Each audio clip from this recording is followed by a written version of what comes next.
یہ جرنیل سنگھ صاحب بولا لکھا ہوا ہے دوست ان کی طرف سے ہے کہ جتنے بھی پیغمبر آتے ہیں وہ خدا کی طرف سے آتے ہیں. کیا ایک وقت میں ایک سے زائد پیغمبر ہو سکتے ہیں؟ اس بارے میں تفصیل. ہاں ایک وقت میں ایک سے زائد پیغمبر کئی طریق پر ہوئے ہیں. نہ صرف یہ کہ ہو سکتے ہیں بلکہ ہوئے ہیں. ایک تو یہ کہ جب تک عالمی مذہب دنیا میں نہیں آیا جو سارے عالم کا ایک مذہب تھا اس وقت تک اللہ تعالیٰ ہر خطہ زمین پہ الگ الگ پیغمبر بھیجتا رہا. قرآن کریم میں لکھا ہوا ہے کہ ہر قوم میں ہر خطہ زمین میں ہم نے پیغمبر بھیجے ہیں. تو بیک وقت چین کا بھی پیغمبر ہوگا, کوئی ایک جاپان میں آیا ہوگا, کوئی افریقہ میں, کوئی ہندوستان میں.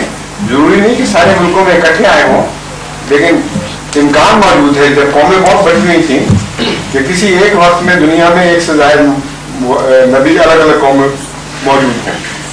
چنانچہ اس کی تحقیق میں نے شروع کروا دی ہے.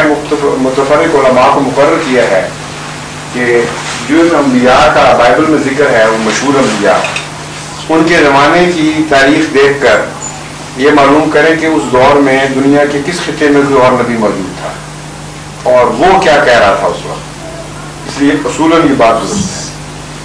نمبر 2, قرآن کریم سے پتہ چلتا ہے کہ ایک ہی مذہب پر ایک وقت میں ایک سے زیادہ نبی آئے. مثلا حضرت موسیٰ علیہ السلام کے وقت میں حضرت موسیٰ کی زندگی میں حضرت ہارون کو خدا تعالیٰ نے نبی بنا دیا اور ایک ہی وقت تھا.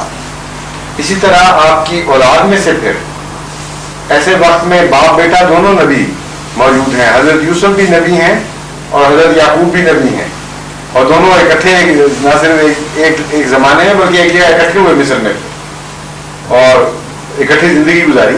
کوئی اختلاف نہیں تھا کیونکہ خدا کی طرف سے جو ہوتے ہیں ان کا اختلاف آپ میں ہو ہی سکتا. لیکن یہ ممکن نہیں ہے کہ ایک خدا کی طرف سے ایک ہی وقت میں ایک نبی کسی اور طرف بلا رہا اور دوسرا نبی کسی اور طرف بلا رہا.